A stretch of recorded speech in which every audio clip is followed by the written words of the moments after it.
युगात कोकणातील शेतकरी म्हणतो की शेती परवडतच नाहीये. आहे नैसर्गिक आपत्ती, कधी वाढणारं तापमान, कधी जास्त पडणारा पाऊस, कधी कमी पाऊस. शेती केली तर शेतीला हमी भाव नाहीये आणि मार्केटही उपलब्ध नाहीये.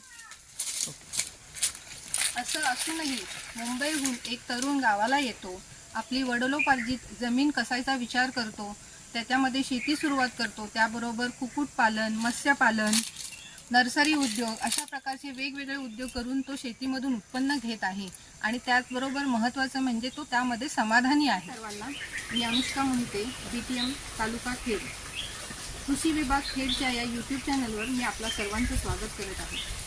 आज आपण आलो आहोत पिसंगी या गावचे सुपुत्र श्री अमेय प्रल्हाद शिंदे यांच्या प्रक्षेत्रावर. माझ्यासोबत आहेत श्री अमेय शिंदे, त्याचप्रमाणे त्यांचे वडील श्री प्रल्हाद शिंदे आणि या गावचे सहाय्यक कृषी अधिकारी श्री प्रवीण पडघन साहेब. कृषी विभागामार्फत आपण दरवर्षी रब्बी हंगामामध्ये विविध घटक राबवत असतो. त्यापैकी एक आहे प्रात्यक्षिक आणि या प्रात्यक्षिकासाठी आपण पिसंगीमध्ये श्री अमेय शिंदे यांची निवड केलेली आहे. अमेय शिंदे हे शेतीमध्ये वेगवेगळे प्रयोग करत आहेत. त्याच्यामध्ये त्यांच्याकडे शेततळं आहे, त्यामुळे पाण्याची उपलब्धता आहे. त्याच्याच बरोबरीने ते मत्स्यपालन करतात, कुक्कुटपालन करतात, नर्सरी उद्योगही करतात. अशा सर्व घटक ते राबवत असतात आणि म्हणून आपण प्रात्यक्षिकांसाठी त्यांची निवड केलेली होती. रब्बी हंगामामध्ये आपण भाजीपाला प्रात्यक्षिक त्यांच्या प्रक्षेत्रावर राबवलेलं आहे. तर आपण जे प्रात्यक्षिक दिलेलं आहे त्याच्या माध्यमातून त्यांनी जे काही त्याच्यामध्ये त्यांचे काही अनुभव आहेत ते आपण त्यांच्याच तोंडून ऐकूया. नमस्कार, माझं नाव अमेय प्रल्हाद शिंदे. शिक्षण जर माझं सांगायला गेलो तर मी डिप्लोमा आणि डिग्री इलेक्ट्रॉनिक्स अँड टेलिकम्युनिकेशनमधनं केलेलं आहे मुंबई युनिव्हर्सिटीतून. गावी यायची ओढ ही आधीपासून होतीच आणि गावात आपली शेत जमीन असून ती कालांतराने पडीक होऊन नापीक होत चाललेली आहे हे जेव्हा समजायला लागलं तेव्हा ठरवलं की गावी काही ना काहीतरी आपल्याला उद्योग हा वेगळा विषय आला, परंतु गावी येऊन आपल्याला 4 झाडं तरी लावणं गरजेचं आहे. कारण का पुढच्या पिढीला गाव हे समजून ठेवणं आणि त्यांना महत्त्व ठेवण्यासाठी ही एक पिढी जी आहे आपली तिला ते पाऊल उचलणं गरजेचं आहे. हाच एक उद्देश घेऊन गावी आलो आणि 2019 डिसेंबरपासून मत्स्यपालनाच्या प्रोजेक्टपासून सुरुवात केली. हा प्रोजेक्ट सुरू करायच्या आधी मी खेड कृषी अधिकारी आणि कृषी ऑफिसशी निगडीत जे काही सगळं आहे ऑफिस त्यांच्या संपर्कात आलो.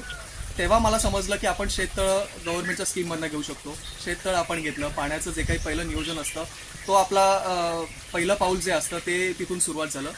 ड्रिप इरिगेशनसाठी आपल्याला जी काही मदत लागणार होती ते महाडीपीटीवरून आपल्याला सगळं तंत्रज्ञान आणि त्याचप्रमाणे इन्स्टॉलेशनपर्यंत सगळं बॅकअप आपल्याला गव्हर्नमेंट ऑफिसकडनं सतत राहिलेलंच आहे.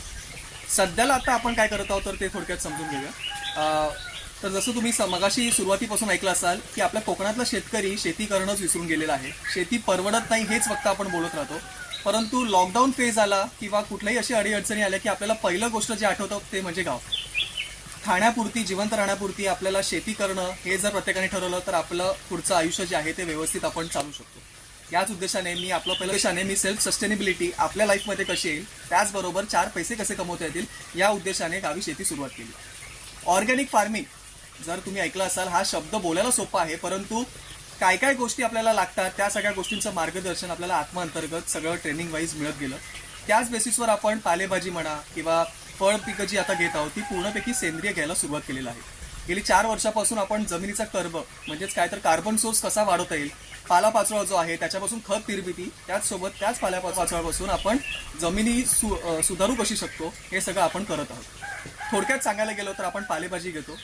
पालेभाजी बरोबर आपण जी काही फळ पिकं आहेत, जी मागे तुम्ही पाहू शकता आंबा काजू पारंपरिक बाग आहे, त्याच्यामध्येच आपण जोड व्यवसाय अजून काहीतरी हवा. कारण का यंदा आंबा नाहीये, काजू नाहीये, म्हणून आपण शेतकरी असेच बसणार का? तर त्यासाठी पर्माकल्चर फूड फॉरेस्ट अशा काही कॉन्सेप्ट राबवल्या ज्याच्यामध्ये आपण फूड फॉरेस्ट स्थिती पाहता आपण जर बघायला गेलो भात शेतीनंतर आपल्या जमिनी अशाच ओसाड पडलेल्या असतात. मग त्यामध्येच आपण रब्बी हंगामामध्ये पालेभाजी, भेंडी, गवार, वांगी अशी इत्यादी रोपं आपण घेत असतो.